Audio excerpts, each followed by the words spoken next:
Hey everybody, welcome back to the Plays and Fades YouTube channel. I'm your host, Gordo Gambles, and welcome back to the full card breakdown. This time for UFC Vegas 104, we have Dolidze versus Vettori 2 in the main event no one asked for. It has been a long day for yours truly. I just drove 14 hours back from Canada, and then I did a 2-hour live stream. So we're chugging along. I apologize for no nice quality videos. We'll be back next week, but last week I had fun, kind of doing a quick breakdown as fast as I can. Let's see if I can do it again this time. Apologize for anybody who watches in 2x speed because I did go pretty speedy last time. But let's just give you all the important stuff, all my thoughts. A lot of trash fighters this week, and my lack of sleep makes me kind of want to express it. Let's just do a quick audio check. Everything sounds okay. So with that all out of the way, make sure to check out CoolBet using code Gordo for 100% deposit match. Check out Established to run for more DraftKings premium content. If you have any questions or concerns, check me on Twitter at GamblesGordo. Leave them in the comment section down below. Without wasting any more time, let's talk some fights and what is a very, very interesting card.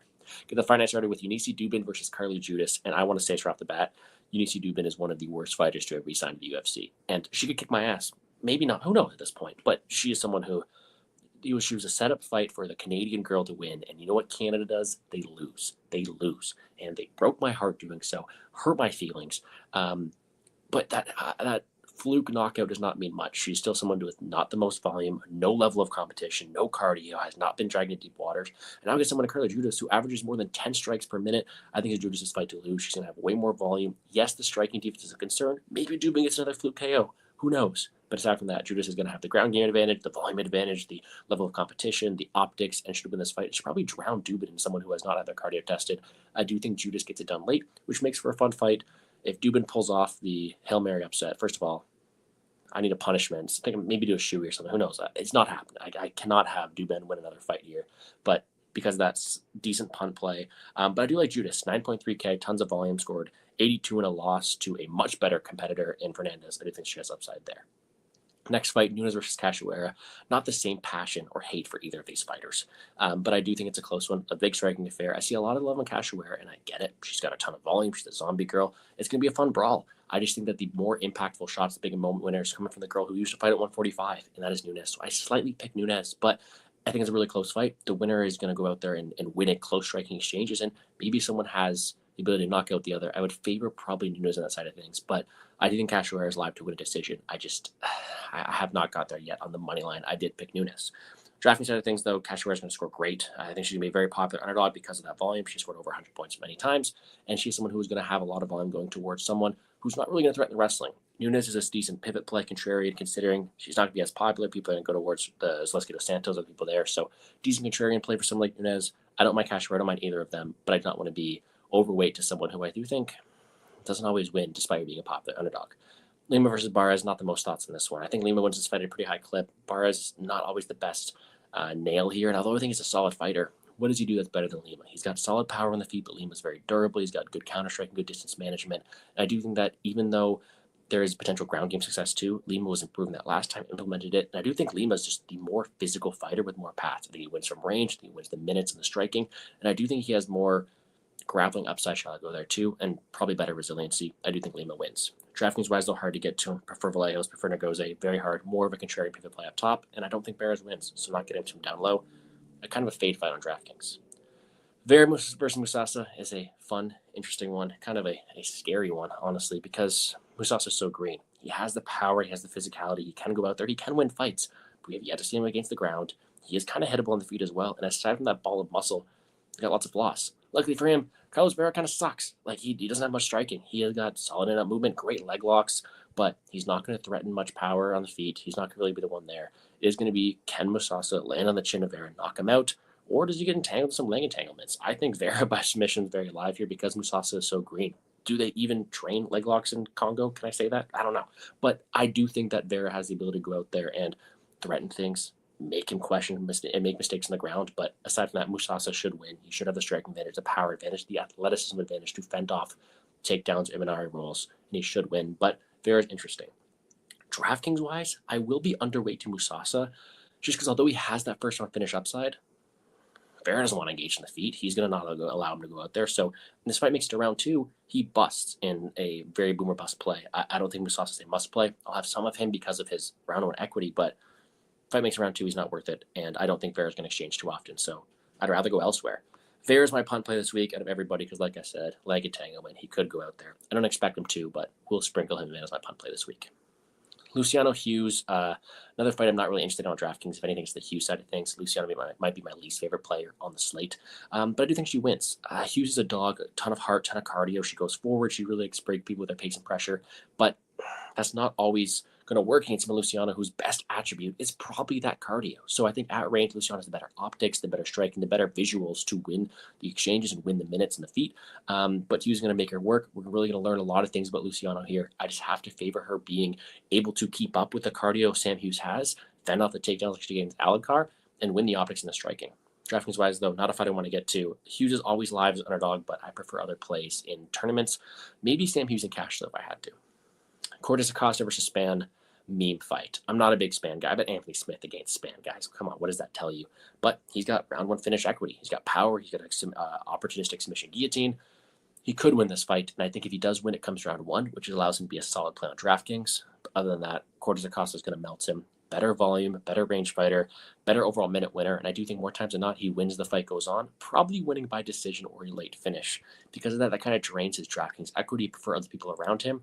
And it's probably going to be dog or pass for my DraftKings side of things. I just don't see Spann winning too often. I think more times than not, Cortez Acosta stays safe early, wins on volume late. Then we have the sickest nickname in UFC Jiu-Jitsu. I love you here. Yes, you.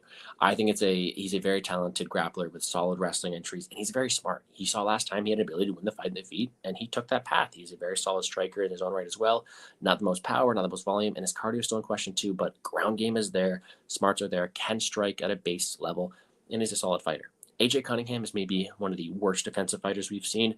He's got grit. He's got a great backstory. We all feel for the guy, but cannot defend a strike, is getting blasted in the face by Ludwig Klein every 5 seconds, and he is very, very hittable. Does have a black belt on the mat, but I do think he is going to be at a disadvantage to someone like Su Young Yu, who is Jiu-Jitsu for a reason, is very talented. So I pick Jiu-Jitsu. I do think he's have the ability to go out there, land takedowns, get at top positions, and threaten finishes here.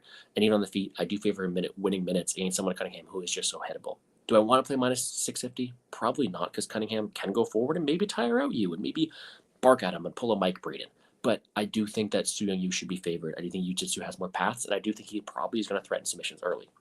DraftKings-wise, he's not a must-play. I prefer a lot of good plays on the slate, but he is someone with the most grappling equity on the slate, with submission upside, and who can also strike against a very hittable fighter, Cunningham. I will play some Yu at 9.5K. Cunningham also a dart throw. I kind of prefer Vera, but if you're feeling spicy, go for it. I'm not going to go against it. Just hard for me to back him at a high clip. Blackshear against Gibson. I understand Blackshear being the favorite. I think he's quicker in all these grappling exchanges. I think he's able to go out there and beat Gibson in his positions and use his physicality to win this fight, but not at a minus 500 price tag. I think that Gibson keep it close in the feet, should it stay standing, and he can grapple, he can scramble as well. So I think it's going to be a very close fight. I think Blackshear is able probably to edge it out, though. I do think he's quicker, and I did pick him to win, but not getting to that price tag. DraftKings-wise, there could be takedowns, there could be reversals, but I prefer Vallejos, I prefer Judas. Not getting to Blackshear too often. Cody Gibson's probably the most talented fighter in this bottom range, so maybe I'll be playing some of him. But again, not a must play either. I don't think he wins this fight at high clip, so I prefer taking my stabs on punt plays like Vera and Ribeiro, who are going to score well in wins. Nergozi versus Ribeiro is another meme fight. Nergozi is going to go out there and wipe his eye 1,000 times. But luckily for him, he's facing a pretty poor fighter in Ribeiro, who has no cardio, no takedown defense, literally 0% takedown defense.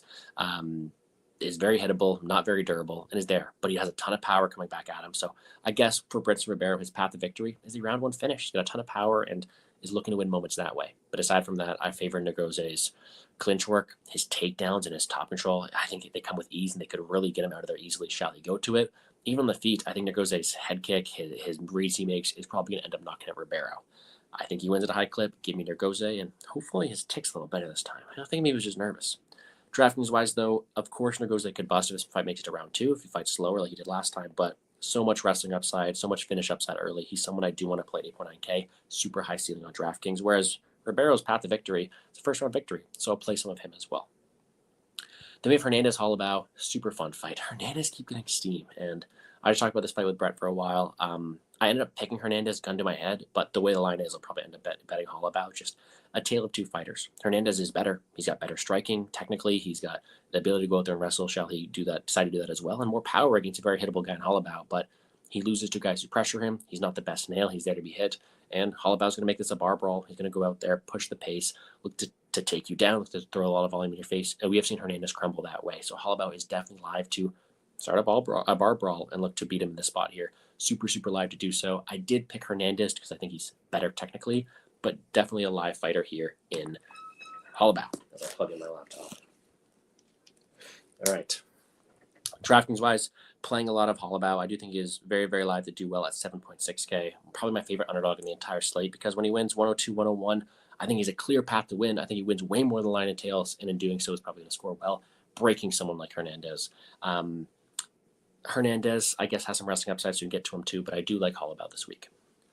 Vallejos versus Troy. I love Vallejos. Probably my favorite of the 3-4 Argentinian prospects because he has the same heart, same durability, but this guy's got legit hand speed, legit technicality in feet, great boxing, his mixing and takedowns as well. I think this Vallejos guy's the real deal. I bet on him against John Silva, which is a bad bet in hindsight, but it shows that I do think this guy has all the tools. I think he's able to win minutes, and he's got a very favorable matchup here against a pretty chinny Sungwoo Choi who is there to be hit, who has been finished in the last 4 to 5 fights, and I just think Vallejos has a ton of power. I think he's going to go forward. He is going to look to break down Sungwoo Choi, who is hittable, predictable, and Vallejos looks to be the real deal. I do think he gets an early finish, making him probably my favorite pay-up option on DraftKings. Super chalk at 9.1K, but we'll be looking to play him. I just think Sungwoo Choi is predictable in the movements. I don't think he's able to knock out Vallejos, and with Vallejos' forward pressure and moment winning and power and body work and all the great striking I just mentioned he has, I think he wins. Give me Kevin Vallejos. I am looking forward to this guy. Love him at 9.1K. So let's go Santos taking a ton of steam here against Chidi Njokuani, minus 220 now. I like him, though. I think Njokuani is always live for a first-round finish, but decision wins over Reese McKee and Jaron Good mean nothing to me. I think now here he's getting someone who is going to be the better grappler than him, who's going to have better cardio than him, who's going to have better volume than him. And although Njokuani can land that big knockout shot, drops Zaleski dos Santos has is able to recover, able to scramble up, and I just think has more heart and willingness to win than Chidi Njokuani, who we have seen quit a few times. So Njokuani's live for a round 1 finish. Because of that, a very solid DraftKings play in tournament at 7.8K. But more times than not, Zaleski dos Santos is able to land more volume, potentially take him down, extend this fight here, and probably win. So I am on Zaleski dos Santos to get it done, and in his own right, a solid play at 8.4K. A value play considering his line now, and someone I'll be looking to roster here. Then the main event, Vettori Dolidze. I don't really care for this main event. We got it, though, and in doing so, I have to go Vettori here. The way the first fight played out, I know there's a ton of question marks now, but we saw a match where Vettori had more volume. It's minute versus moment winner, and I favor the minute winner, especially when it's extended to 5 rounds. Sure, Dolidze can go out there, land on top, land in a calf slicer maybe and win that fight, but I don't think he wins those wins those optics in the feet. I think he has very low volume. He's there to be hit as well, and it just doesn't bode well. If there's a finish, it's probably the Dolidze side of things. It's just I haven't seen Vettori rocked enough to where I think Vettori survives, and in doing so, lands more volumes towards winning a 5-round decision. In doing so, you don't have to play this main event. You probably get away from it, but 8.2K, I don't mind him. He would have scored 100 points in a decision win last time, scored 122 against Costa, 156, 128, has put up solid scores, has a ton of volume. I don't mind him, especially in cash. Whereas Dolidze, if he wins, it's probably by finish, so a solid tournament play, but I don't think he does, so I will probably be underweight to the field to him there. Wow. Quick fire. Again, if you have any questions, leave in the comment section down below. Let me know on Twitter. Let's run you through my quick picks, though. I'm taking Marvin Vettori, Zaleski dos Santos, Kevin Vallejos, Kurt Holloway. I did pick Hernandez gun to my head, but value-wise, Kurt Holloway, DR Nergase, Damon Blackshear, Su Young Yu, Waldo Cortez Acosta, Stephanie Luciano, Josias Musasa, Andre Lima, Josiane Nunes, and Carly Judas. I picked all favorites. Wow, that's horrible of me. But in that case, give me Holloway to be my one dog here. A lot of horrible fighters I can see going either way. DraftKings-wise, I like you as a grappling upside guy, but my favorite plays are probably Judas, Vallejos, and Nergose up top, especially in tournament. In the mid-range, I think you get different with Hernandez and Nunes, but the core plays are going to be Zaleski dos Santos and Vettori.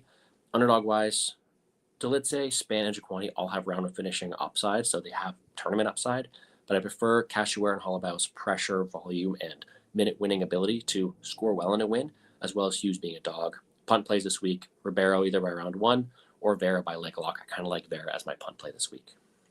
Betting wise, haven't locked up anything yet. I'll probably play some unders here and some horribly, horribly placed fight. Maybe I'll play some Carlos Vera sub. Who knows at this point? But again, if you have any questions, check me out on Twitter at GamblesGordo. Check out Established Run for more DraftKings content. Check out CoolBet using code Gordo for a 100% deposit match up to $200. Appreciate everybody for tuning in and wish you all the best of luck on your DraftKings betting endeavors, guys. And let's make some money. Peace.